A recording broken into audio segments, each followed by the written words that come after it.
Hello and welcome to the Blue Monday podcast, now in our 5th season, looking in the exciting happenings of Ipswich Town Football Club.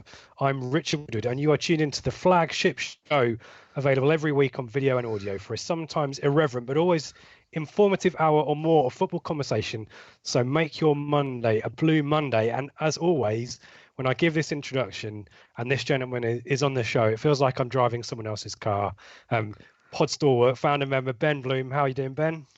I'm feeling disruptive, mischievous. I'm feeling like trying to knock everything off track and just. Are you ever in one of those ruinous moods where you just Always destruction? So yeah, I'm feeling playful, but I'm good. I've been to the fireworks in Moggahanger, although I think Joe's been to the fireworks in Kesgrave or Woodbridge or something like that. So yeah, I'm probably gonna make a lot of people laugh and irritate the other half today.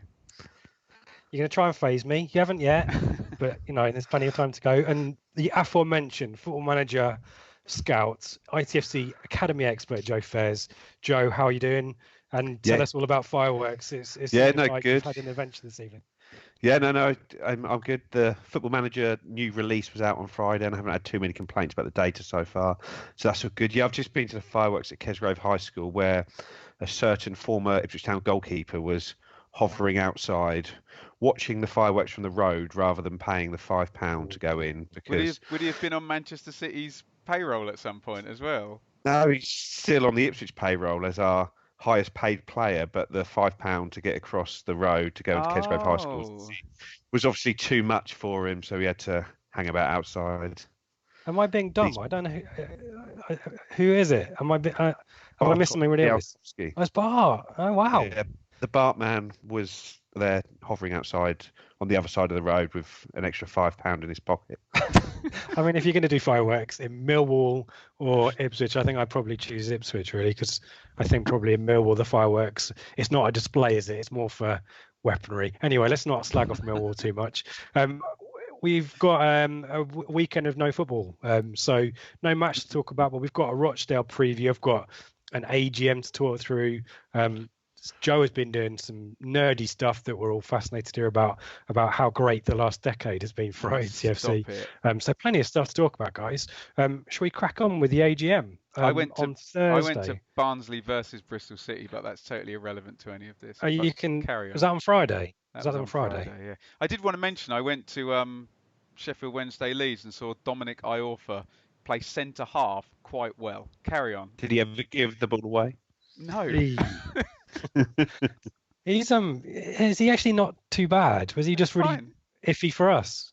Yeah, he's all right. He should have played more for us. He was struggling to keep Jordan Spence out of the team, though, which that's an indictment, isn't it? Let's deal with the AGM then, where Lambert and his management team basically turned up, including Lee O'Neill as well. I've got some quotes for you, and it'd be interesting to get some thoughts. Greatest satisfaction, no surprises here. I think the fans coming back. I think that's the biggest thing. I said before, there's no game without the supporters. There goes Paul Lambert. I must remember to thank him. I thought it was when that little Greek fella invited him to his wedding. Or asked him for Christmas to let him go. He was rubbish. That the big thing Giorgio, couldn't it? Yeah. The thing I guess I'd want to draw most attention to, guys, and we've talked a little bit about injury records and how kind of the stadium got a little bit dilapidated in recent times. But this is a quote from Lambert. The training ground was horrendous. It really was. I keep going back to it. For the size of the club, it should never, ever have happened. I'd never seen anything like it for the size of the club. I could understand if it was a small club and that was the foundation of it. What was wrong with it? Everything. It was terrible. Joe, you're a frequent visitor to Playford Road. Was it as bad as Lambo's making out? Not really.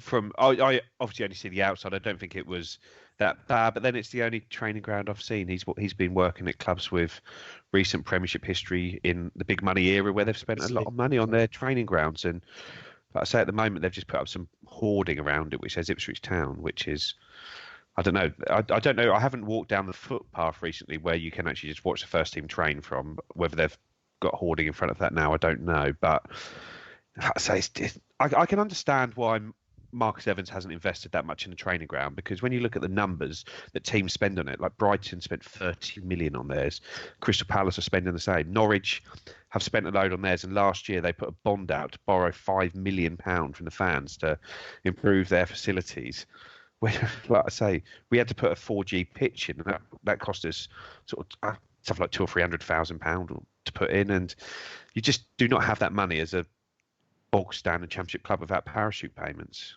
There's a lot of chat about security stuff, the fencing, people could just come off the street and play football. But then Jim Henry, the fitness guy, said that they've spent 90 grand, Ben, on a recovery suite. I don't know if that's a sauna or, some candles and stuff like that. Some Resolve. Does that, yeah. And a bacon sandwich. Does that seem like money well spent to you? Well, we've kind of looked from the outside and heard some quotes and interpreted them in a certain way, and then conflated this with the injury record and such and such, and kind of the dumb logic from Ipswich fans is that the sports science hasn't been very good. So I guess any investment and any upgrade in that is good. I just think Lambert's very, very good, Rich, at thinking exactly what a fan would think and saying what they would like to hear. I'm not saying these things aren't true, but you know, even though he's kind of burying the previous regime for not keeping the training ground up, you want to hear all this. And I just think the thing that we've come back to over and again is, okay, greatest achievement, bringing the fans back. Okay, what next? Now the fans are back. Now we're 14 games in the top two. It's the what next thing, and I think people are very full of anticipation to see what the answer to that question is. Yeah, it was part of this, the kind of more cynical element of the sport who are not yet convinced by Lambert he's great with the PR. And as you say, getting bums on seats is great, but we want to be entertained. I think we want to see 90 minutes, and a lot of people want to see promotion as well. So there's a lot of pressure there to kind of, for the next year, this was kind of culminated with his 1 year in charge. There's some other bits and pieces on internationals, which I don't think is any surprise. Talking about why he'd rather postpone matches rather than play them. I'd rather go into games with my strongest squad rather than having two or three that aren't there. It's like going into any fight, and he probably knows more about that than I do. You want your best armoury behind you. We've got Oxford, which is likely to be postponed in the next few weeks. Are we accepting that this is the way it's going to be now? Well, Richard, I guess this is mind, about to rear its head this week, isn't it? Because Rochdale is the first one that was postponed and then reorganised. So you're now going to get the 2020 hindsight if the game is lost or not won, because I think people are expecting a win, especially after a 10-day break. Context is all with these international things. If you hit 2 points per game across the cancelled ones, it's brilliant. If you don't, you shouldn't have cancelled it. So I think Rich, we get a bit more of an idea on I told you so after Tuesday, don't we? Yeah, and the trouble is there are away games at the moment, Joe, aren't they? And I guess would you rather travel on a weekday rather than a weekend? I don't know whether, maybe it's another one for you to check in your stats. You're usurping the relegate statman on this kind of stuff. But whether we're better on weekends or weekdays, I generally get the sense that we're better on weekends, don't you? Or am I just making that up? I can't remember many away wins midweek, but Milton Keynes? I was sort of talking prior to this season, where just in general. But I appreciate that Lambert is damned if he does and damned if he doesn't. But just as fans, the season just doesn't really feel like it's got going yet, does it? We play 3 games and you have a break for 10 days, and you play a couple more, then you got a 2-week break, and then I don't know. Considering one of the sort of benefits to the fans of coming down to League One was more regular games, more games to go to, more Saturdays without international breaks. I don't know. It's just been a bit shit so far, isn't it? I might not see us play on a weekend this month. I've got a season ticket. To be fair, I'm on holiday for one of them, but I'm not going to go back for Lincoln next weekend. No. But without that Lincoln game, we don't have a Saturday home game, which is until November the 23rd.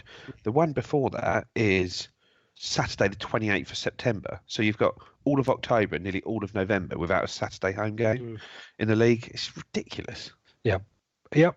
But I don't think Lambert's going to change his mind on that one. Just final few bits and pieces from there. Leo Neal got asked about these transfer sell-ons, Ben. You know about all of the good players that we've let go that you've seen play for either Villa or Brighton. Bristol City last season and then go on to Premier League this season. But he didn't comment on the value of these sell-ons, but did remark that he doesn't believe that there's a huge amount of investment needed in the squad in January. I think it's fair to say at the moment that we have probably one of the strongest squads in the league. So if we were to bring in anyone, they've got to be better than what we've got at the moment. If they continue the way they are at the moment, there's healthy competition amongst the squads. I think Marcus was very generous in the window and in the summer when we were looking to strengthen in certain areas. I think we've got a question about January, but do you see any reason to spend, or given our history of not exactly chucking money around, is that likely to be it for us? Well, I want to see us start to use the transfer market in a more effective way, in the way that, and Joe's talked about this a lot, about being championship ready if you are going to go up.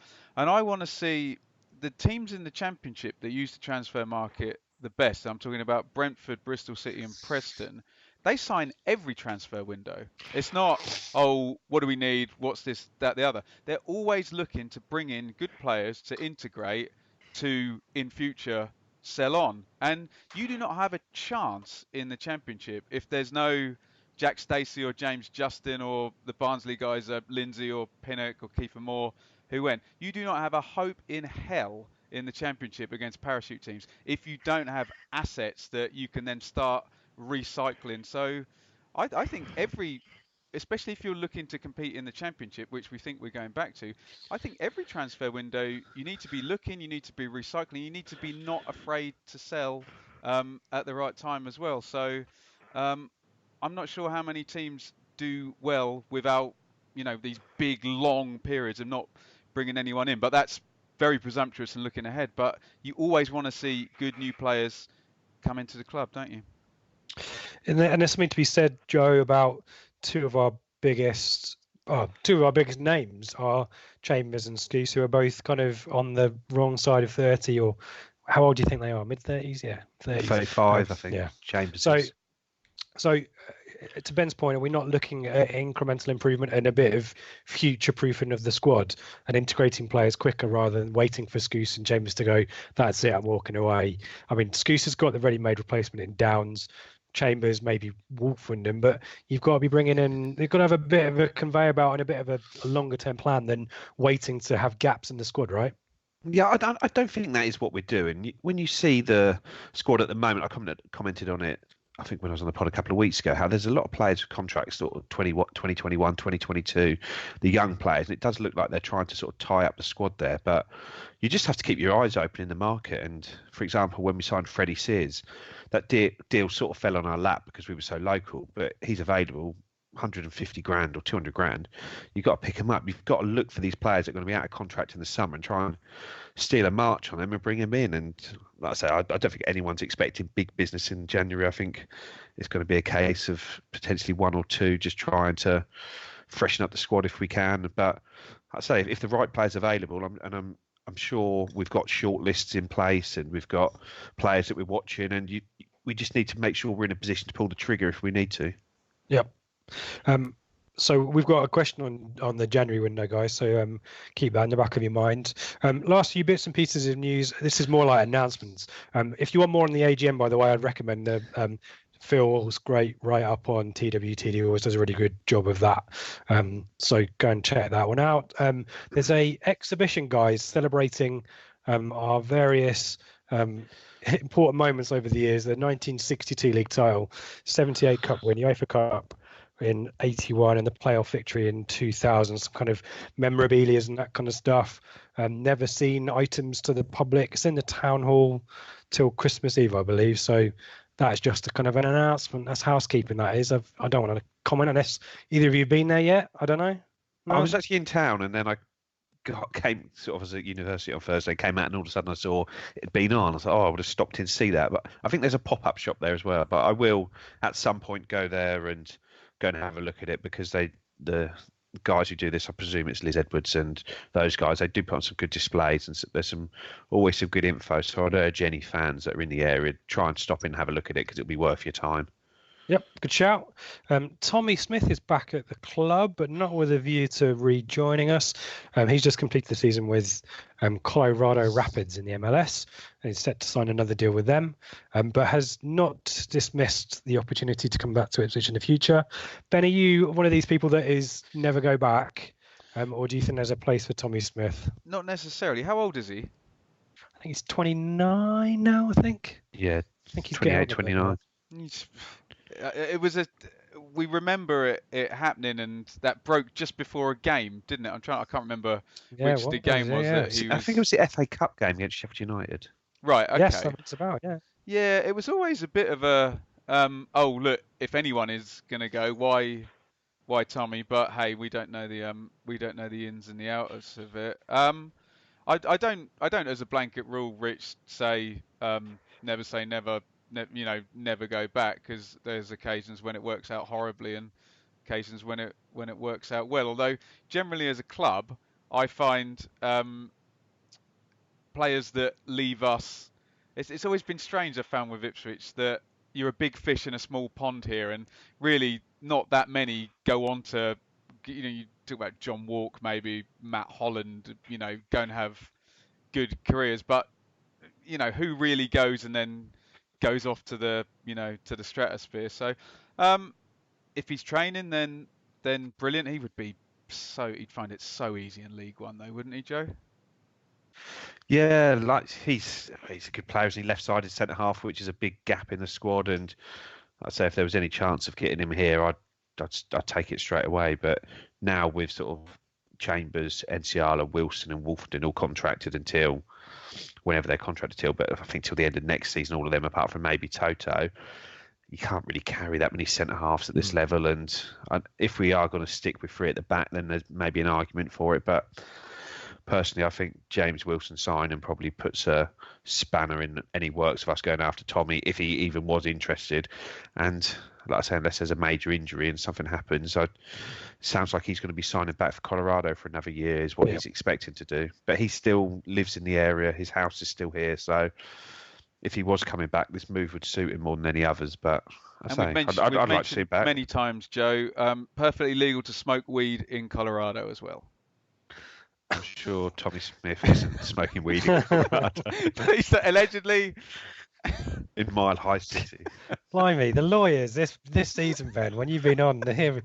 That was to protect Joe. That's on the tourism boards in Colorado when you land in the airport. I wasn't Let's move on advocating the casual use of drugs. Start with him. Let's finish off the news by giving a shout out again to ICFC women, who won again. Needed a 94th minute winner from Natasha Thomas, but puts them top by 3 points. So looking good for ITFC's women this season. And let's hope that the men can join them at the top of the league on Tuesday. So Joe's been doing homework. He's deliberately not told us anything about it, because I think this is really depressing stuff, isn't it, Joe? You've done some analysis of the last decade's worth of Ipswich Town matches, no?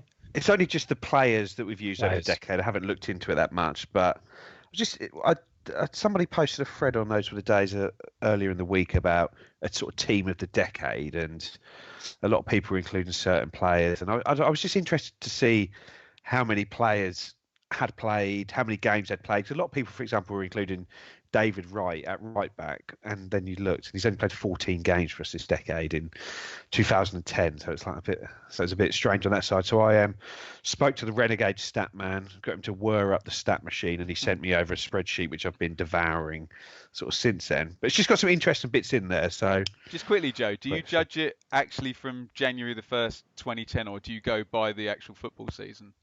No, just January the 1st, 2010. Okay. So the decade of the calendar year, whatever it's going to be called. So can you take us back, Joe? Because I've put out large chunks of this decade from my mind. So are we talking? Is this Roy Keane in charge, January 2010? Do I need to get? I haven't actually checked all that out myself, but I'm pretty sure it was Roy Keane in charge at that point. Till up and wait. Let me get. I think he let me was get- sacked at the start of 2011, actually. Right. So yeah, so he had the first 2010, sort of January 2011, because I was in Australia when he was sacked for the Ashes, which were 2010-11. Doing the Nottingham Forest. Yeah. Go. Yeah. Sorry. So basically, the starting 11. So if you look at the 11 players who've got the most appearances for the club in this, they sort of fit into a 4-4-2. So that's how I've lined them up. So you've got Yeah. you've got and there's going to be a common theme to this as to who was a manager for most of these players. But bearing in mind he was in charge for 6 years, it's not that thing. So in goal is Bartosz Białkowski. 178 appearances, still can't afford £5 to go to the fireworks. Right back, Luke Chambers, 336 appearances, which I don't think will be a surprise to anyone. Is the most appearances by any player this decade. He'd pay £10 for the fireworks, wouldn't he, Chambers? Yeah, Because and And not he even put turn some up. in the charity bucket as well. Yeah. And then the two centre halves, Christoph Berra, 185 appearances, and Tommy Smith, who we've just been speaking about, 255 appearances. Wow, 255. Yeah, he's got the most appearances of any academy player to ever play for the first team as well, not including the sort of the old YTS days and whatever it used to be in Bobby Robson's day. But since the academy systems came in, it's Tommy leading the way. Left back, Jonas Knudsen, 155 appearances. It could have been a fair Trigger amount warning more for had the he not. listeners there. Yeah, and he basically left 20 on the table last season, so he could have been right there. Right midfield, Carlos Edwards, 174 appearances between sort of right wing and right back. Cole Skuse in central midfield, 256. Luke Hyam actually alongside Cole Skuse in wow. central midfield with 146 appearances, Bloody hell. which was a How many? surprise. How many? 146 he made for us. Wow. Yeah, so, and then left midfield, he's playing out of position, but it's Freddie Sears, so what do you expect? That's where he has to go, 176 appearances. And up front, Daryl Murphy, 225, and David McGoldrick, 159. So, as you can see, that it's almost the playoff team there, isn't it? Bart, Chambers, Berra, Smith, Scouse, Hyam, Sears, Murphy, McGoldrick. So, that is the spine of that team there. But in the decade, we've used 200 players exactly, but I don't know. I don't see. The thing is, I haven't compared it to other decades to know if that's a lot or not a lot. And only 15 players have made over 100 appearances in the I decade. was going to say there's probably Sure. quite a low bar you could set for maybe 10 appearances and below, And- and you Well, get rid of maybe 50 players. I suspect. 76 players actually, 10 appearances or below. So Yeah. I did actually Surely, look at as that one. time goes on, that number will just get higher and higher with bigger squads and more rotation and more games. You'd think that would be the most, so. wouldn't you? Yeah, there's 36 academy players that were selected, but that includes Kieran Dyer and Darren Ambrose, whose academy days were quite a way before then. And just a quick quiz on this, and I can go into a sort of a team later, but only 5 players have scored 20 goals in the decade for Ipswich Town. So just have a go at guessing those 5. Murphy, 5 players have scored 20 goals. Yep, Murphy, 67 goals, comfortably the McGoldrick. most. Yep, 45. Freddie. Yep, 30. I'm trying to think who scored goals before Mick's era. has Chambers got 20? Chambers has got 16. God. Okay, one of them is a centre half What, Berra? who's made 255 appearances. Tommy Smith. For Tommy Smith. Used to score from corners, and then we stopped doing that. Who's didn't the other we? one, and then Joe? the other one is a striker, and it DJ is- Campbell? No, he scored 10 in 17 games. Decent Wow. strike rate.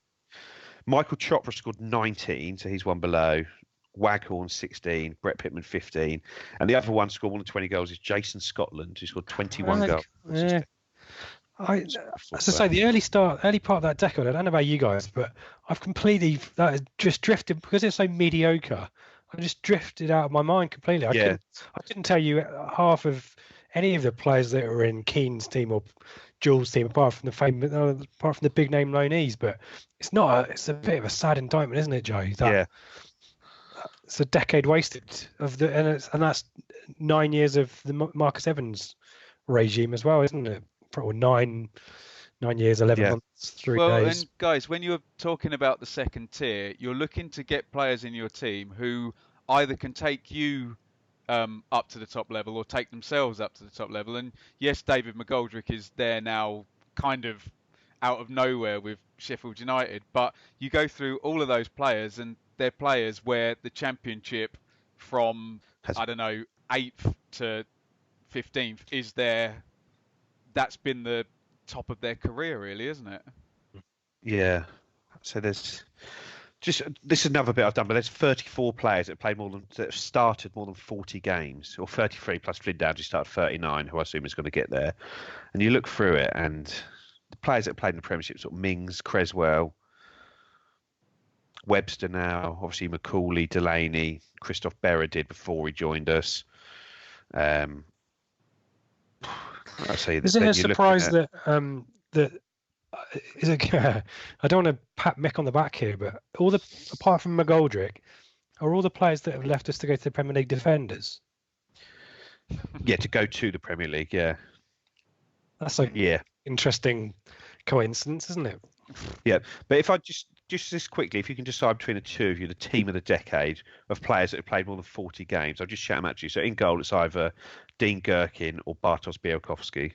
But Yeah, maybe we could put a poll out on the feed at some point. But fullbacks, you've got a choice of Mings, Kenlock, Spence, Creswell, Knudsen, Carlos Edwards, and Luke Chambers. Really. Yeah, it's not great. We knew the right back situation to be a problem for most of the decade. I'd have Mings now as a centre back, isn't put he? Mings as a left centre back and Cresswell as the left back. Cresswell on the left, yeah. Okay. But then Mings never played left centre back for us, so it's not really but our he has team for of the England. decade. Yeah. And then centre backs: Webster, Macaulay, Delaney, Berra, Webster. Smith, God, Chambers. Webster. Yeah. Surely Rich Webster. with Mings. And then who will we playing right back anyway? Yeah, Webster's got to be in there. Carlos. Imagine Mings and Webster. I'd have Carlos Edwards at right back. I don't know what you think, Rich. Mick, I remember Mick come in and he said he's not a right back, and I had thought that since day one, since he'd played there. We haven't had any good players, have we? Okay, this is when it gets a bit scrappy. Wide midfield: Jet, Paul Anderson, Andy Drury, Jay Tabb, Grant Ward, Lee Martin, and then maybe Freddie Sears to try and push on the pitch. Oh, wide players, left backs aside. Yeah, pretty terrible, aren't they? I don't know what to say to that, Joe. I'd put Jet in just to make David laugh. And then centre midfield, it has to be Skews, doesn't it? Bishop, Douglas, Kevin Brew, obviously Jonathan Douglas. Yeah, so you could recreate Douglas. How many did Douglas play in the end? I don't know, more than 40. David Norris, Grant Ledbetter, Luke Hyam, Cole Skews, Flynn Downs. Would you have Skews in there, Ben? I'd definitely have Skews. I'd have a fit Skews and Bishop. That's probably our best balanced midfield in the decade. Although Ledbetter maybe has had the best career, but maybe not with us. But not with us, yeah. Carry on. And then strikers: Brett Pittman, Michael Chopra, Jason Scotland, David McGoldrick, Freddie Sears, Daryl Murphy. Scotland's underrated, wasn't he? I thought. Yeah, didn't he score 16 goals in a season for us? Yeah, he doesn't have a bad record. Let me just look him up, and then we can move on from this exercise. But he scored 21 goals in 59 starts and 38 sub appearances. Doesn't it depressingly have nearly 100 games? Have to be Murphy and McGoldrick though, which just shows really, doesn't it? It didn't get any better from 20. That was the peak of the decade, 6th place just in 2014, yeah. 15. Yeah, that was by quite a long shot as well. What's the take home of this exercise, Richard, about this last decade? I'm kind of thinking, have we learned anything new about this apart from there's been a decade of crap? Yeah, so I just thought there's a few interesting bits in there, but Joe, this is sort of at least one thing about being down in League One now. We may get a player get 20 goals in a season. We may get a couple of young players come through and do well. We may score 85 points in a season. I suppose that's something to end this decade with. You've got to think that Flynn Downs and Norwood are going to, and maybe Jackson are going to be the ones who skew the stats a little bit more in a favourable direction. But Lively, yeah. I mean, I need to go back and I need to rewatch some of those season reviews from the start. The teens. What is it? The teenies, the tens, or whatever it is. I don't think you'll probably enjoy doing that, Rich. I probably wouldn't bother if I was you. Yeah. I know how to have a good time. Yeah. Oh, good. So you're going to post some of these bits and pieces up, you and Statman, do you think, Joe? Yeah, I haven't spoke to Statman about it because they're obviously his stats, so I don't want to step on his toes because he can be a bit of a prima donna with his stats. Don't worry, he won't be listening to this. He won't. No, he's not on it, so he won't be listening. That's well. I do like a bit of it. We need to have like more stats episodes. I think more nerdy analysis because I've been doing some stuff about Rochdale. I'm quite happy to. Should we go into Rochdale? I can talk to you a bit about Rochdale and get some We have the opinions. Rochdale team of the decade, please. Yeah, I can tell you how. Bet Grant Holt's in it. Yeah. Who else has played for Rochdale that we know? Ian of? Henderson, who scored Ian about Henderson, 280 appearances, 105 goals. Boom. Straight off the bat. ex-Norwich youth player. Yeah, exactly right. Yeah. So he's bound to score on Tuesday, isn't he? Let's start with their season so far, guys. I assume you're not Rochdale experts, so feel free to chip in anything that you know here. Got some good young players, including that Luke Matheson who scored at Old Trafford, wasn't there? Luke Matheson, yeah, the right back. Played 16, won 5, drawn 4, lost 7. Currently 14th. Home record is not as good as the away record, actually. Only 2 wins at home, 3 draws, 3 defeats. A bit inconsistent. In the last 6 matches, 3 defeats, 3 wins.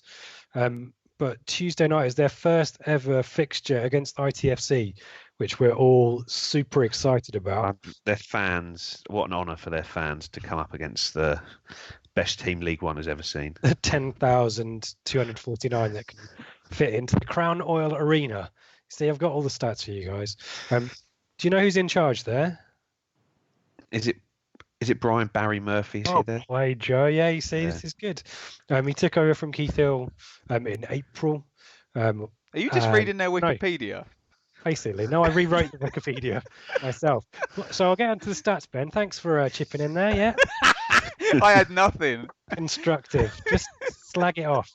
There was just that Luke Matheson who scored. He was playing for Rochdale last season when he was still sort of at school as a 15-year-old, and he sort of made his debut. And he said there was a big interview of him in the Athletic last week, which was quite interesting. And they were saying how he had to like wait outside the changing room after the game before, so all the players could sort of get changed and leave because of like safeguarding issues and things like that. So he then had to go in on his own and get changed after the game, and he actually scored the equaliser at Old Trafford a few weeks back, and he's a good player. They had another good prospect which they lost to Norwich. Is it Adshead, an England under 18 or 19 international who Norwich signed in the summer? Oh, that wasn't on a Wikipedia page. Sorry, Jay.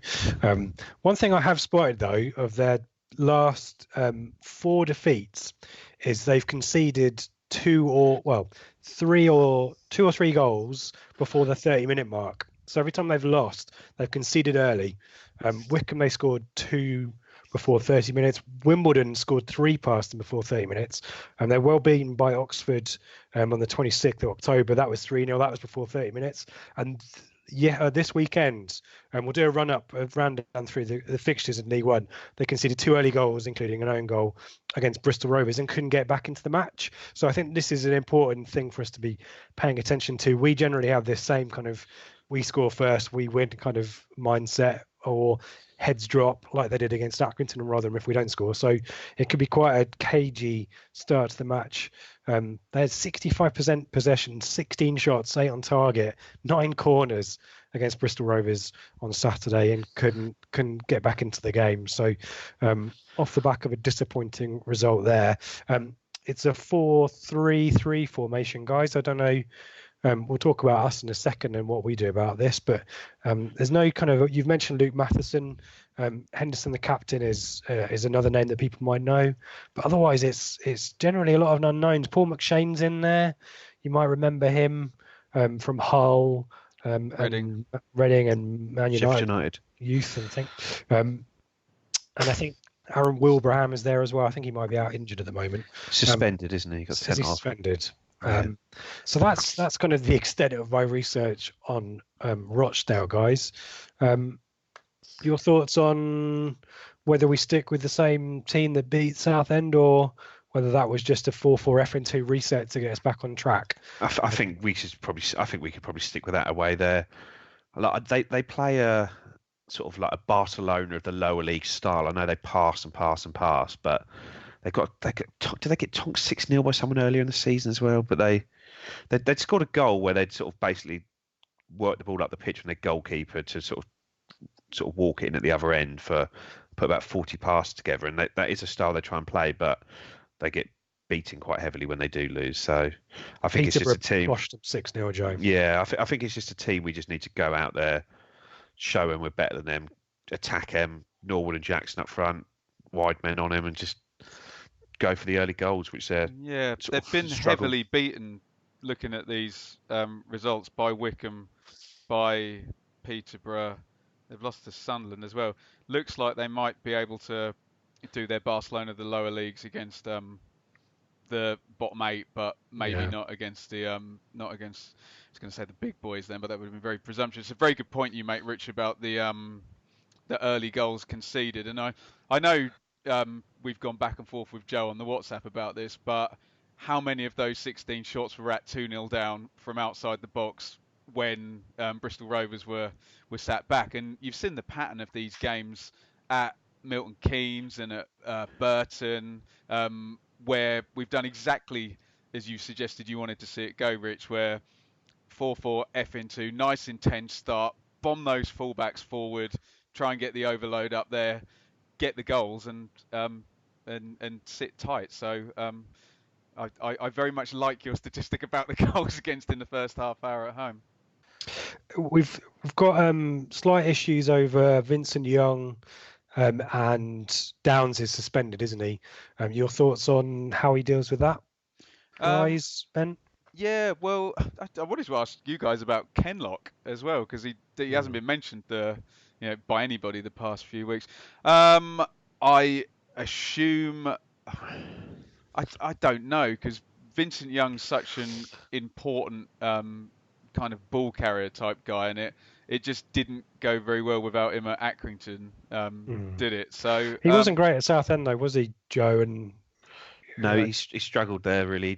He didn't really have a chance to get in the game. He put in a block tackle early, and then that seemed to aggravate whatever he had. He's been in Doha, by the way, getting some physio there. But yeah, what's your thought about Kenlock, Ben? Would you? Well, no, it's just kind of we were a bit dubious in those first games at Burton and whatnot. He's sort of giving away free kicks, and you would be watching with your lofty position from the stand, thinking, right, the logical thing to do here is this, and he wouldn't seem to do it, and just seems like one of these ones where it's a done deal now, and out he goes, and Garbutt's in for the rest of the season.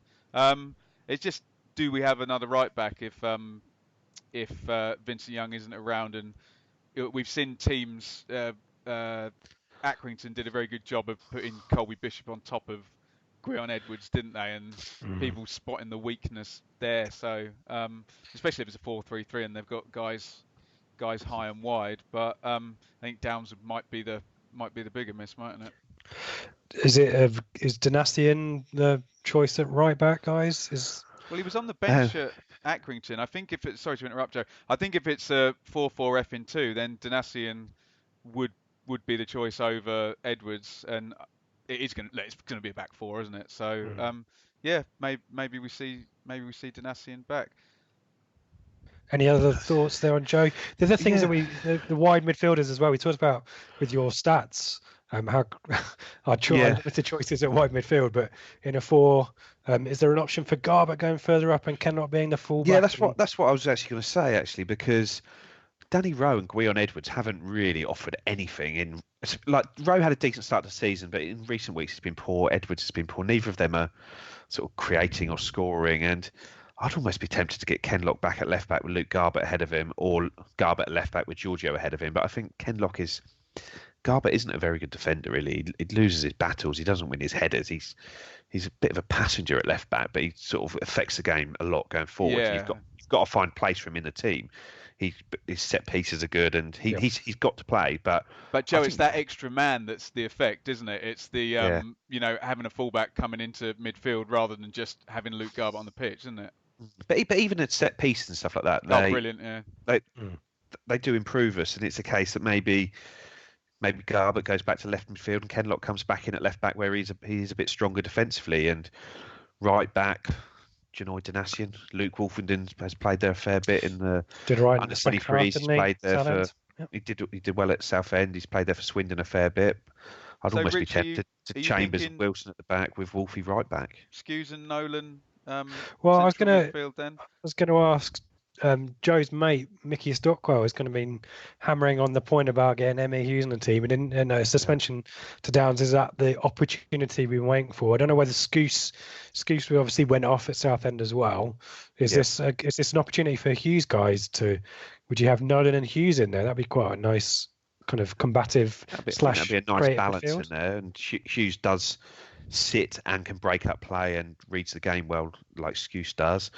But I say it's how fit is Skews. We had this issue last year where he came back looking really sharp, and he then got injured, came back from that injury, and just Missed never. a few months, didn't he? He was kind of coasting for. He was supposed to be out for sort of a month, wasn't it? And then all of a sudden, 2 weeks later, it's Skews is back in the team, and he never looked right from that point onwards. No. And if you think we've got this game, this break here, and then we've got an FA Cup game on Saturday, which he doesn't need to play, and then realistically, it's Oxford the week after that, is it? And That's getting cancelled, check isn't my it? notes, which is going to get cancelled. So if he can miss this game here, he's not going to need to play till the 23rd of November. He's got another 3 weeks off, and that would give him almost 4 or 5 weeks off. And I think the thinking will be the same as with Kane Vincent Young.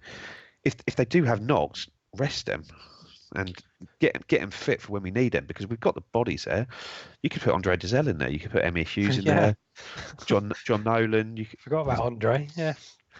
There's enough options there that if Scouse is struggling in any way, he's such an important player to us when he is fit that we need to protect him. What's your take, Ben? Who's your midfield pair? It's just listing so many players that fit 4-2-3-1 better than 4-4-2, but we've run this into the ground now, haven't we? And I agree with Joe why Caden Jackson can't play to the left-hand side on a 4-2-3-1 or a 4-3-3. But if it's going to be 4-4 F-2, I'd go with Nolan. If Skews is fit, I'm afraid I'd probably go against what Joe said. I'd just put him in because he's so durable and reliable. The only hole really is that right wing, Rich. I don't know who you stick down there, whether you give Judge another go, whether you give Edwards a go. Yeah, Judge is a good shout. He was good second half, wasn't he, Joe? Last 10 minutes of Southend. I think Judge might have done enough to get a start. You could even go with my preferred formation of 4-3-3 with Norwood in the middle, Jackson to one side and Judge to the other, but floating around. So you still almost got a front two, but they're just quite fluid. Because, like I say, for all these people that tell me Jackson can't play as a wide striker, I see him getting in behind, in the flanks.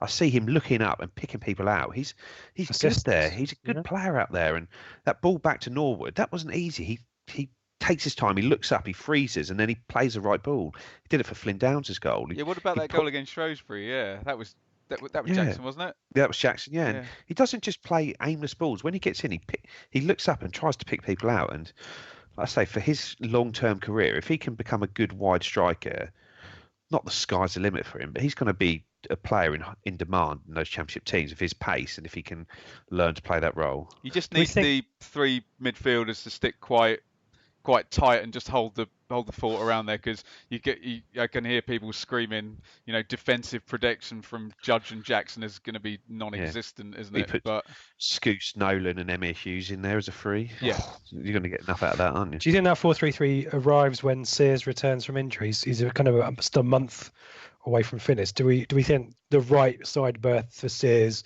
Jackson, the left, Norwood in the middle is what Lambert's waiting for?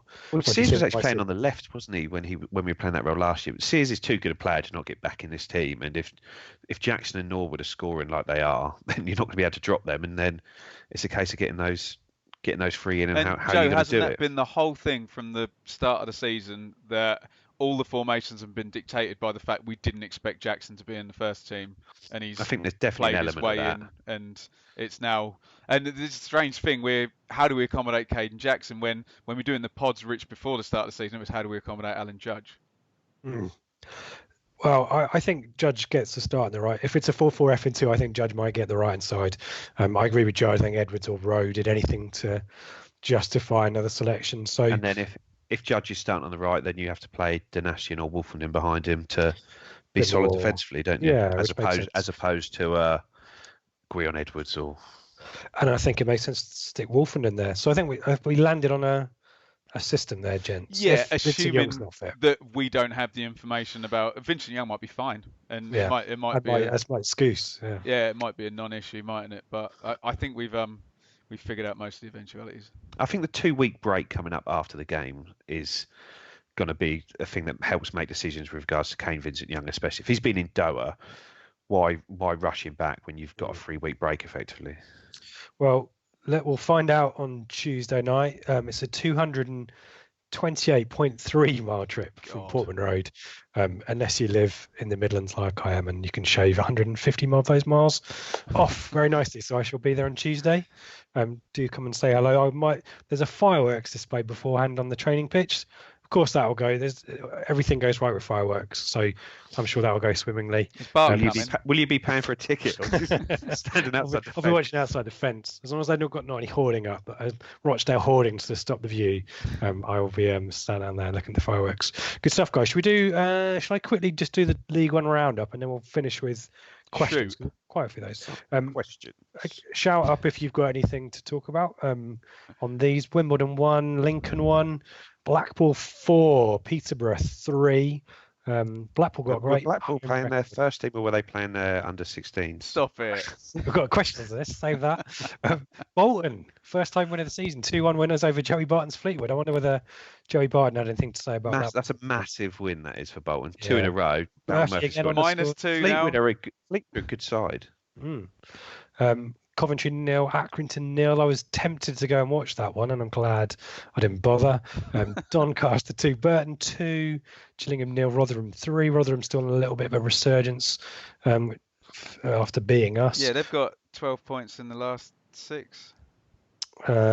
Which is what we'd expect. Maybe a little bit of a slow start for them. But Paul Warne is starting to figure it out there. Someone who has not figured it out, though, is Paul Tisdale at MK Dons. He's out of a job, and within 24 hours, your mate from Wagamama's Ben. Yeah. Is you? Yeah, Joe's smelling a rat with that one, isn't he? Yeah. The suggestions on the WhatsApp group. There might be a coup. Well, I get a lot of abuse on the WhatsApp group for liking Milton Keynes because I live near, and people tend to just hate Milton Keynes for the sake of all the roundabouts and the fact that they kind of liked Wimbledon and stuff. But I've got a bit of a soft spot for Milton Keynes, and I happen to think that is a brilliant job. If someone, I know I sound like Paul Lambert there, if someone gets it right there, I went to see Milton Keynes play Liverpool, and it was all full up, and you're like, wow, this is a lot better than most championship setups there. But I thought Tisdale would do great there. I thought he'd be the guy, and no, he just been losing every week, hasn't he? But Russ Martin, that's I find it very strange that a manager is sacked within an hour of a game finishing, and the next morning a current player who's only been there a few months is appointed as the manager. That's bad running of a club for me. That's got Mark Bowen written allegedly all over it, hasn't it? And I'm not saying that Russell Martin isn't the best candidate, isn't going to do a good job there. I don't know enough about him, but that is just rank bad management to appoint someone that quickly. Where's your due diligence done on other managers that are available? Actually speaking to people, even if you think Martin's who you're going to appoint, you still got to speak to a couple of others to check that there's not there. What about their Rooney Rule sort of stuff? It's just how can you appoint a manager that quickly from someone internally who's never managed? I think it's a bad move, and this is why Milton Keynes, despite their lovely bowl of a stadium, are going to stick to the bottom 2 tiers, because you can't run a club like that. You've got to do things properly, and that isn't properly. Well, Ben, can you talk to us about Stoke's management of their management situation? So Nathan Jones, as expected, despite a couple of wins in recent weeks to put off the inevitable, was sacked over the weekend, and they quickly went after Alex Neil and were told to do one by Press Neil, now reporting them for a illegal tap up there. What's your take on Stoke and all that? And just to kind of get the MK Don slant on this, Paul Tisdale is kind of a fashionable. He's quite a hipster manager, isn't he? Did you feel that he was a fit there, and Nathan Jones similarly just not a fit? Is that an important thing? I mean, this all kind of plays into the Ipswich thing in that Nathan Jones kind of gives you the blueprint for setting up a League One team to, as Joe's been asking for several pods, right, can this team now do something in the other division? Have you set up a pattern of play? Is there people in the background for when you inevitably have to sell? And Nathan Jones, because we might see Gareth Ainsworth do the same thing, mightn't we? If someone picks him off. And sometimes, I think what you're alluding to, Rich, it's not the best move for the manager to go to a basket case like Stoke where things aren't running too well. So I think if you could rewind Nathan Jones back to January last year when he's at the top of the league with Luton with his brilliant fullbacks and James Collins smashing in loads of goals and his rotating midfielders winning every week, I think he might stay in League One and have a crack at the Championship that way, if that's what you're getting at. Yeah, and I'm also getting a thought about if I'm Alex Neil, who's doing a fantastic job at Preston, do I want to go to Stoke and Rich, risk it similarly? People have huge egos. These are elite people in sport. They all think, oh, I'll go to Stoke. I'll be the one year 2 and 3. I'll be the one to do it. There's more money there. I can be in the Premier League in 3 years with Stoke, whereas Preston, I need to have the perfect the season. budget is a little bit. But look at the league table at the moment, though. Like we're in November, and let me just get up.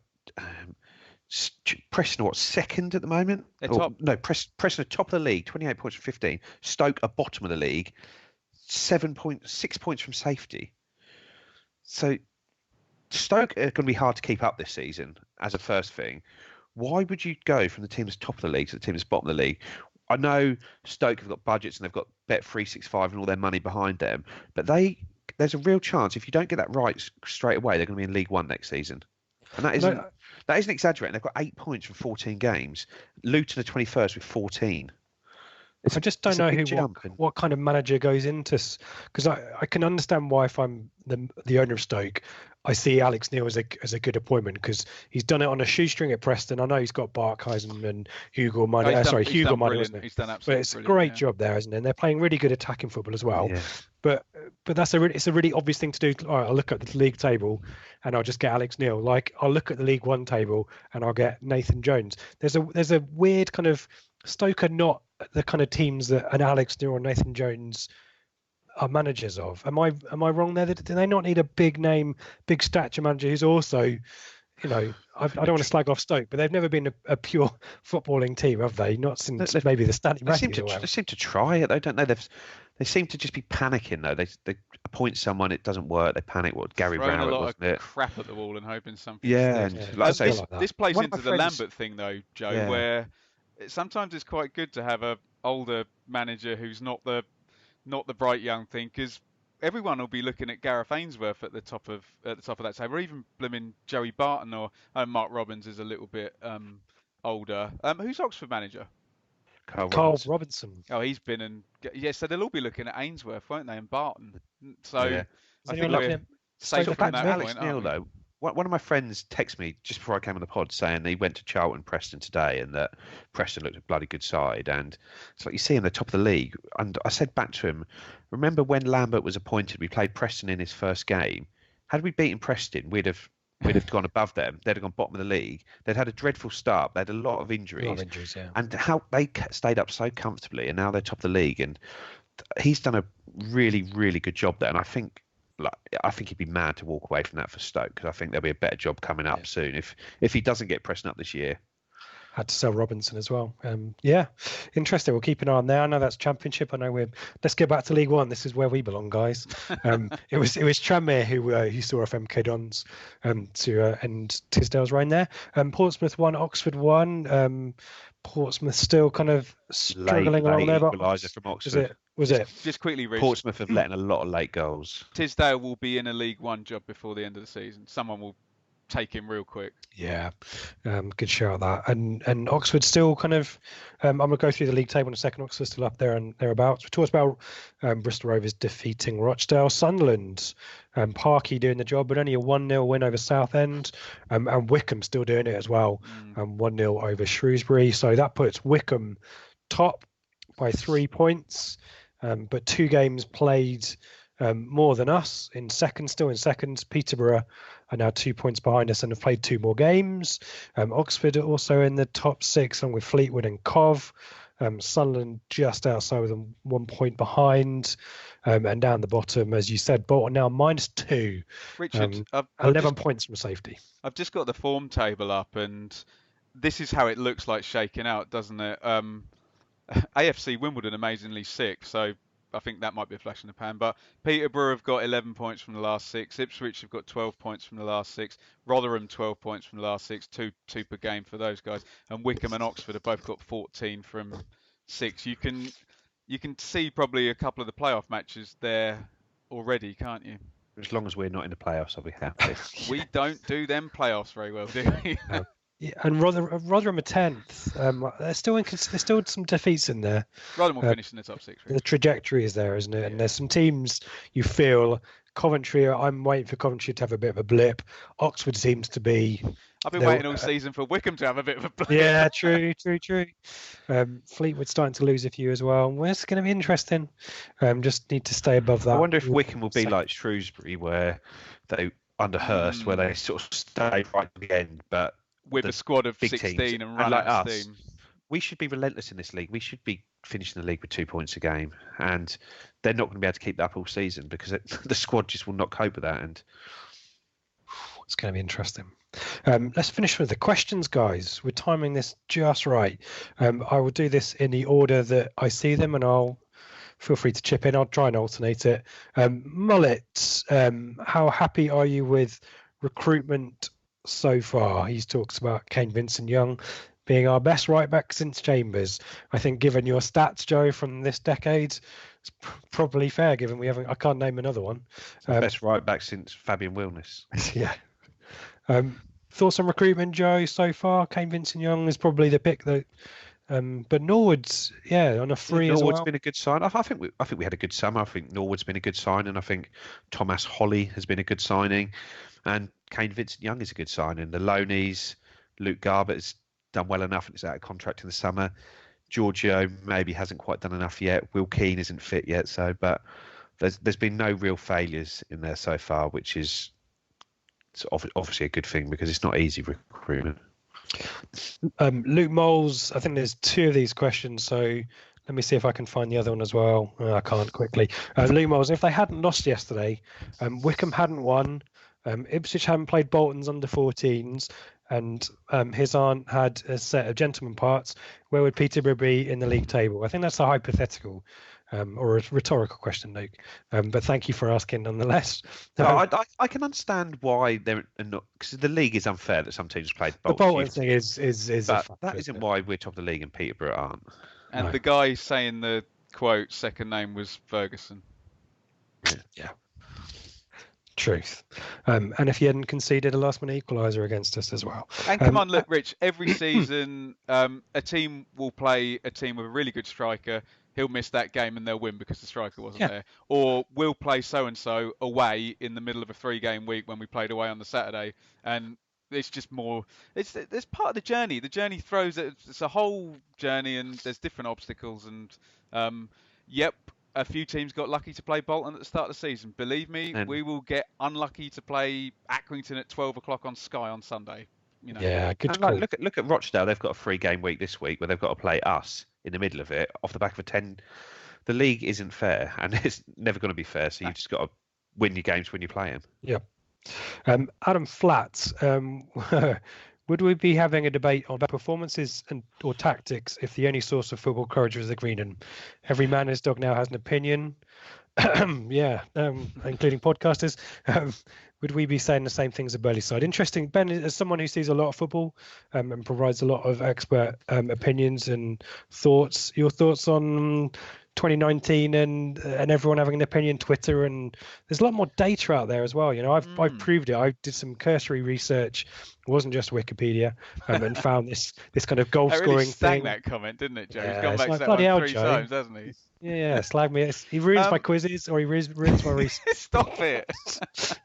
I think people would still be having a debate because it's football fans talking about football. Obviously, everyone has a voice now, and yes, 90% of the tweets on Twitter are from 2% of the users on Twitter. We know that. I think the information is great. I think we've had some spirited debates, particularly with Joe, about XG and how it's used. But I just think the more information, the more you can make an informed decision, but ultimately about something that's completely subjective, that there'll never be any black and white on, so you can never fully agree. And that's the beauty of it. But no, football fans are always going to be arguing with each other. Just real quick aside, I saw Michael Cox, who I know you like, Rich.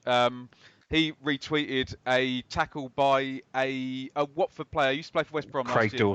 Craig Dawson. And he said, well, no, that's clearly a yellow card because he endangered the opponent or whatever, and whatever the law said. And 100 people agreed with him. And then some, I don't know, Mark Smith from whatever with a Union Jack as his avatar said, game's Brexit gone. means Brexit. You said that. He said, game's gone, you can't tackle anymore. And 100 people agreed with him. So, and that's why we can have a podcast. What about with Roberto Firmino's armpit being offside? Oh, man. As tweeted by the official Premier League account. Can you score with your armpit? Is that not handball? Probably could, but then they'd disallow it for handball, even though it doesn't hit your arm. Yeah. Okay, but the Premier League account tweeted his armpit was ahead of the defender. Yes, Adam, people would still be debating it. We just agreed. Yeah. I wonder, going back to the Burley question, had we lost to Bolton in the playoffs that year, I bet there'd have been a huge swathe of fans that would want Burley out for somebody who wasn't a bottler in the playoffs because he's had 5 attempts to get us up and stuff. But Joe, imagine they'd had VAR in the playoffs and Big Sam couldn't have peddled that narrative and brainwashed all the Bolton fans for years that Barry Knight was screwy or whatever. If the benchmark for penalties is what it is now, VAR, we might have got 3 more.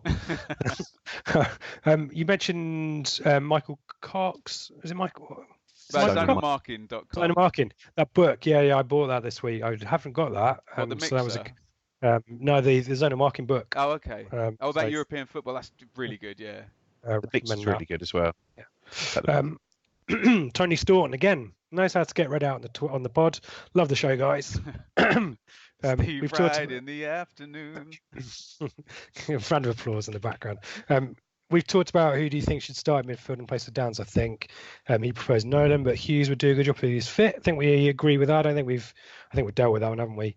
FPL Tractor, Lambo said correctly in his view, his proudest achievement in his year here has been reconnecting with the fans. What should he be least proud of, Joe? FPL Tractor has mooted his cap choice in the Germany pre-season tour. Yeah, that wasn't very.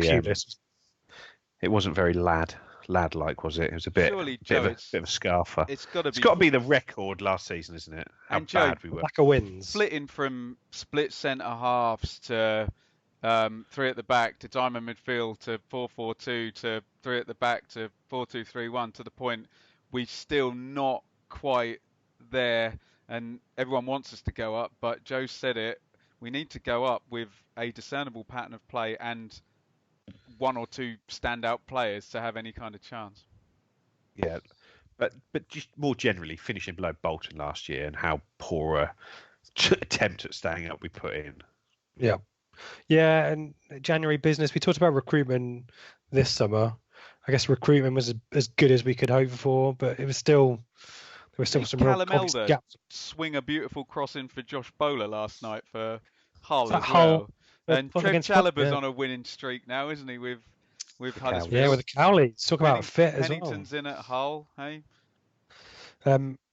Let's so I think we dealt with Lambo's issues last season. Glory Days artwork, quick one, says how's Harry getting on? Harry's good. I pinged a few messages with him a few weeks ago.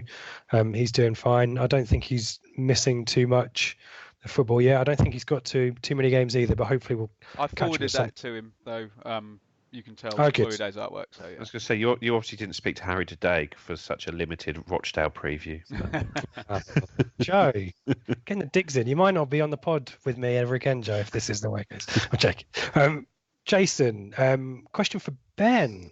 Given your championship immersion, describe 3 additional attributes the current ITFC team needs to be successful should we gain promotion.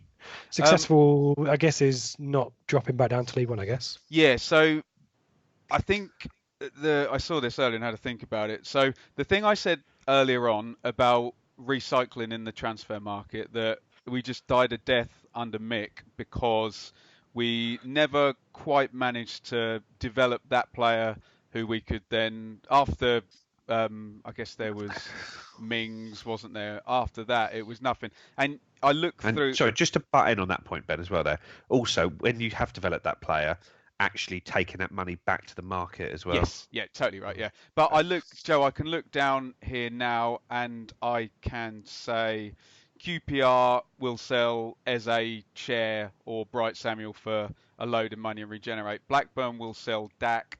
Derby will sell Bogle. Brentford will sell Ben Rama.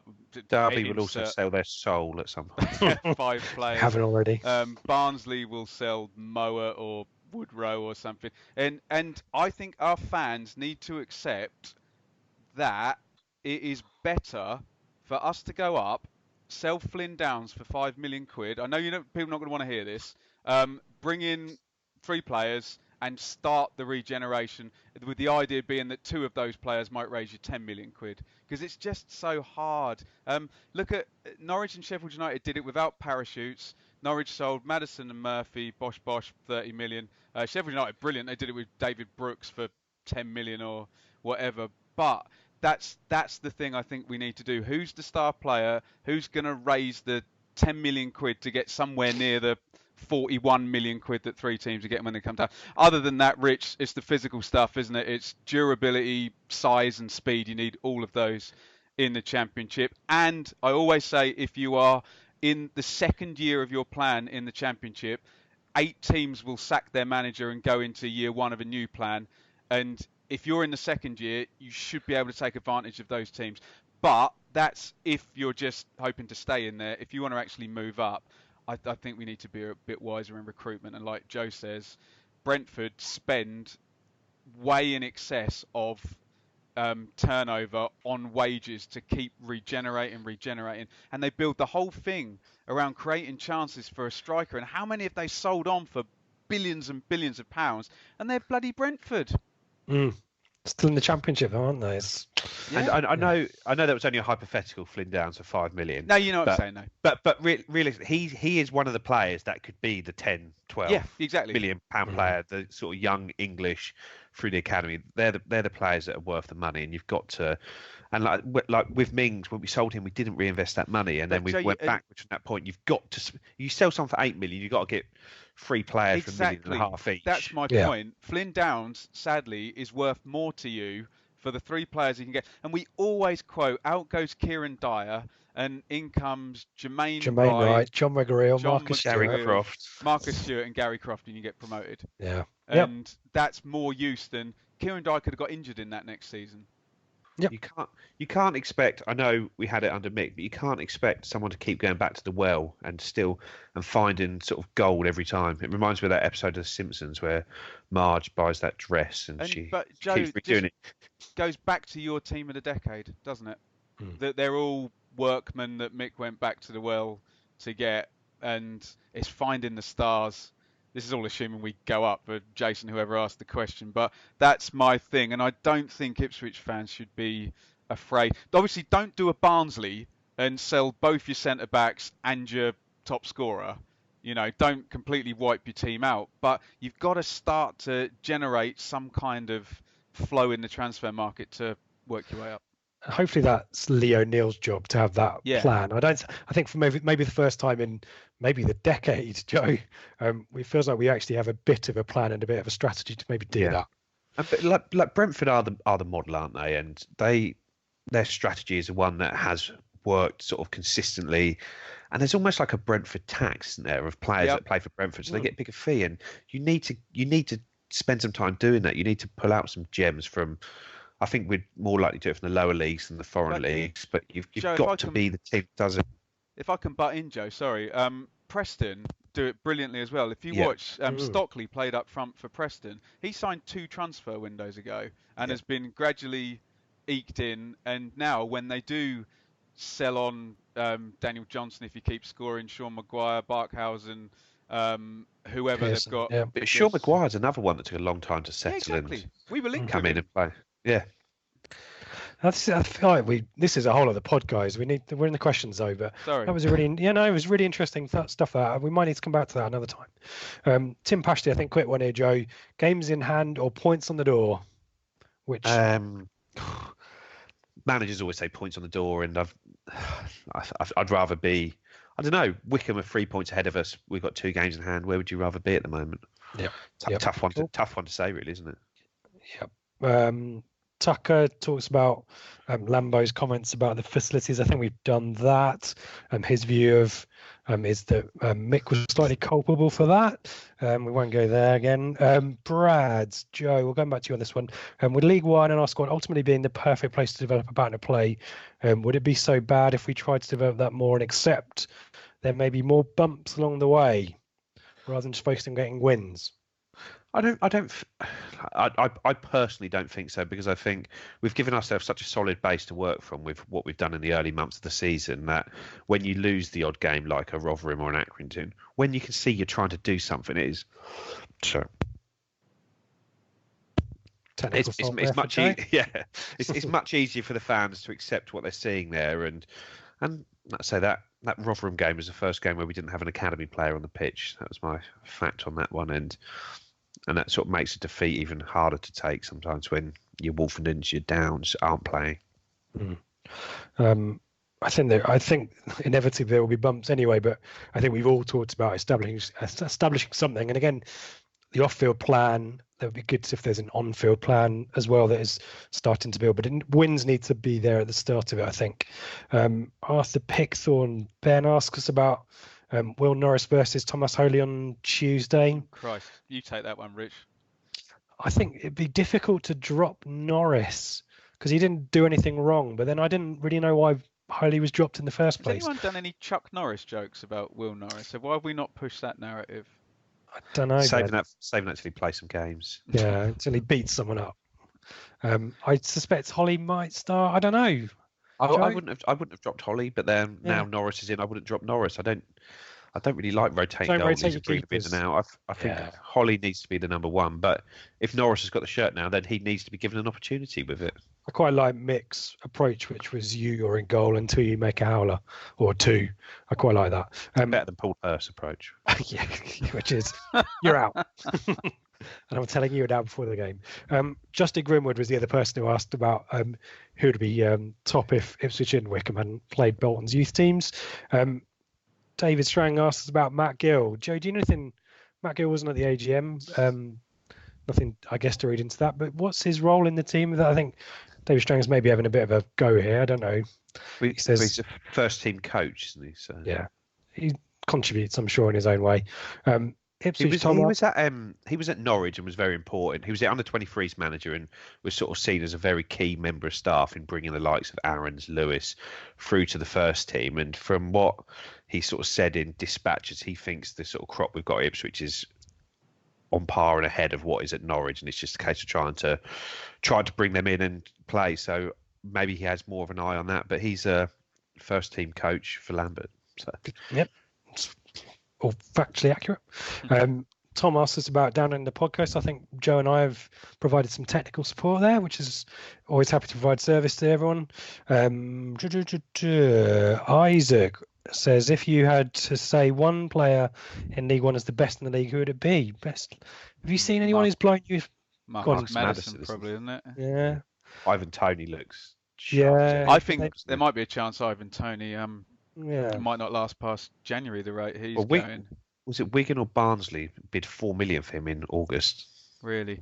And talk about strategy. I heard this mentioned on the radio, I think, how Peter would do this thing of selling to strikers right, you're going to come in and we're going to play in a way that's going to create you loads of chances and you're going to score loads of goals. So the whole strategy is that then we can sell you on and make profit on top of that. I think that's similar to what I said about Brentford, that Peterborough just done it year after year, but their actual recruitment strategy and their style of play work together. So the strikers score loads of goals and then off they go and get sold on. So I'm sure there's Well, someone else Caden there. Jackson was very close to joining Peterborough last year. He'd almost effectively agreed to go there before we jumped in at the last minute. And there was a Twitter chat between Andy Holt and Darren McAnthony saying that Holt wished he'd gone to Peterborough because he'd have expected him to play more, was more at his level, and probably would have been sold on, and they'd have got a big kickback at that point. So he wanted him to go there, but obviously you can't tell him where to go. They'd accepted bids from us and Peterborough, and we jumped in at the last minute to nick him. Surprised Andy Holt and Darren McAnthony were so forthright with their views in public, Joe. Well, I never. There's an eye roll for everyone who's listening to us on there from Wembley. Let's At Marcus Evans on Twitter, he's tweeting all the time. There's not a Marcus Evans parody account that I'm aware of. There's loads of Paul Lambert ones. There used to be one. There used to be a There's not a Stuart Marcus Watson Evans one as well. Steve Watson. You know you've made it when you have your own parody account, don't you? Aaron Pembish. It's just, he expects a squad to slim down in January. Do you think any players will be scavenged away by Championship clubs? And if not, who would like to see offloaded or loaned out? I don't think we'll be losing anyone to Championship clubs because I don't think we'll be losing anyone we want to keep. But the squad is too big. It needs to lose. Probably you could lose 4 or 5 players out of that and it not be a huge deal. Jordan Roberts would be the one you'd expect loans to go. Yeah. Well, I think we'd get rid. There'd be certain players we'd get rid of if we could, but Jordan Roberts, Janoy Danasian, there's probably 3 or 4 like that. Yeah. Peckham Blue says, when can we expect Adiemi to be back in the first team? I think he's out of contract, and I think he's maybe doing his rehab with us. But that would be a play. It's not a position where we're lacking numbers. Is he back on the grass? That's what the update. Well, Grant Wood's still there as well, is he? I'm telling you, Leeds away. We lost 3-2. He was well good. He was a good player. Move on. Shame how badly it went, but Grant Ward. Are we going to sign him in January? Most probably, it sounds like. Unless he can play right back. They play down the right. We were talking about that earlier, weren't we? Yeah. David Pascoe, who can stop Wickham? They have worrying echoes of Bradford in 1999, he says. Wickham, I want to move. Worth getting a new job. I was going to say, Wickham's problem is themselves. It's either their ownership or their manager doing something to unsettle that situation there, isn't it? Well, there's jobs open in the Championship right now, isn't there? They're a tiny team in this league, and like where we say, like, oh, why would Alex Neil leave Preston to go to Stoke? Why would Gareth Ainsworth leave? Because Wickham, even if they go into the Championship, are not going to be able to compete. Their budget's going to be smaller than what Burton had when they were in there. So he needs to strike when the iron's hot. That's why David makes a good point comparing him to Bradford, though, because Bradford had kind of, when they were challenging us, they'd never kind of been there before, and it was like we'd been there and failed and whatnot. It was their first time, and it was kind of fated that they were going to make it. And I see his point, like Wickham, have they been in? They've never been in the Championship. I don't think they've been. No, they haven't. Yeah. And it's kind of like fated that they'll get that one chance, a bit like Norwich do every time they have a good season, they get promoted, don't they? That it's kind of fated, and that's what Bradford did, didn't they? But Ainsworth has been linked with so many jobs, and he's almost openly gone for them. Like the Lincoln job, he had played a lot of games for Lincoln, is fondly remembered there. He was counting himself out on Joe. Well, he was on the Totally Football League show, and he was like you didn't have to listen to that with particularly coded eyes and ears to tell that he was after that Lincoln job. And I think one of these jobs, Sunderland, he was linked with. He's going to go soon to the Championship, isn't he? Middlesbrough. Go on. Yeah, that's another crazy situation there as well, isn't it? Borough was budget cutting left, right, and centre. Let's end with this one. I'll go, Ben, you can see if you've got any updates, because MJ Miller, our mate in Scotland, says, most important question of the season so far, when's the next live show? We've kind of said that it will happen. It'll be not when we've got a clash with our Kings of Anglia mates. Anything to add on that one? March time, we were kind of saying. Yeah, we'll I suspect around Christmas time we'll put it out. But we spoke with the Kings of Anglia guys. We know it's a sort of small pool of Ipswich fans, ones that listen to podcasts, ones that actually going to come out and see a live show. So we don't want to run against them. You know, in the kind of spirit of We don't want to friendly- embarrass them. Two good shows, equally good. Both good in their own right, but we'll no doubt organise something for the end of the season. Also, we need to know what the fixtures are for the end of the season, and there's Avoid gonna be international weekends. lots of 3-game weeks. I think by the look of it, especially League One pitches plus winter is not going to be good for the fixtures either. No, is yeah, it? good But shout. no, we'll definitely do a live show. We're not being lazy about it. You would not believe the amount of work that goes into setting up, hiring a room, and talking for a couple of hours. But yes, we had some stressful weeks last week ahead of that, but we'd love to do it again. Yep. That's it, gents. That is it. It's a longer than maybe I thought it was going to be. With some Always good the same. discussion there. Good, an hour or more, as we say.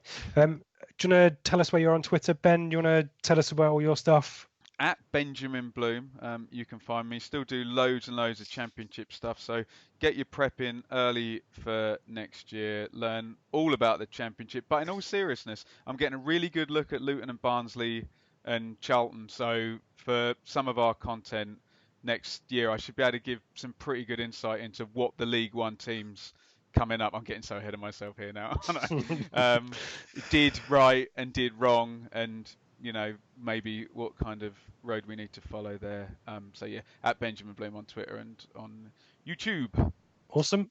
Joe, where can we find you? Are you still kind of giving Twitter a little bit of a wide berth at the moment? Yeah, I'm or- on it a little bit more, but not a huge amount. But I'll read anything that's sent to me and reply if it's worth replying to. So. At Joe But I'm on Fairs, at and you're Joe right. Fairs and at ITFC_academy. But big news this week: the FA Youth Cup first round. Our relegation means we are in the Youth Cup first round as opposed to the third round where we normally go into, and we are playing Kings Lynn Town at Portman Road. So I'm sure their manager Ian Culverhouse, who's the Kings Lynn manager, will be yeah. Oh, the wanting to- brains behind Paul Lambert, wanting apparently. to come here and get something over Paul Lambert and his club. I know they're not the first team managers, but that'll be the Kings Lynn boys will be making that a tough game. But our quality should see us comfortably get through that tie, but it isn't going to be easy. But that's Wednesday night. I think the kickoff time is 7:45. Sometimes these games are 7, but keep an eye on the Twitter feed and sort of TWTD, EADT. I'm sure it'll be covered this week. But if anyone could get down to that'd be sort of really good. And I can talk about the game afterwards in more detail. Players to watch, sort of like your Zach Browns, who's back fit, and Tyrese Simpson, who I assume will drop back down there after his first team debut. But that'd be really good if we can get a crowd down for the youngsters. Are you going to go there, Joe? Are you going to be doing I that will one? be going, yeah. Okay, which means you won't be back for the midweek show, which will be recorded on Wednesday after Rochdale. So we'll figure out the configuration for that. I'll be going. Ben, you're still deciding It's whether going to be you're... hard. I need to speak It's a to long old drive, isn't need to it? speak to my boss tomorrow. Yeah. You can find me at Ipswich, and we'll just give all the details for the pods coming up. We've obviously got Lincoln to talk about, so maybe you can talk about the 2 lots of FA Cup, Joe, on the Yeah. flagship next week. Well, if the midweek needs to get pushed back to Thursday for any reason, I can cover it on there. But I don't know what everyone else's schedules are. We'll figure it out. We've done a doodle poll. We'll sort it out. Enjoyed that, guys. Let's. Well, who wants to have the last word? It's usually Mikey, isn't it, or Dave? I don't know what to do. Yeah, I'll do it. What if it goes like this? Do do do do do do down down down.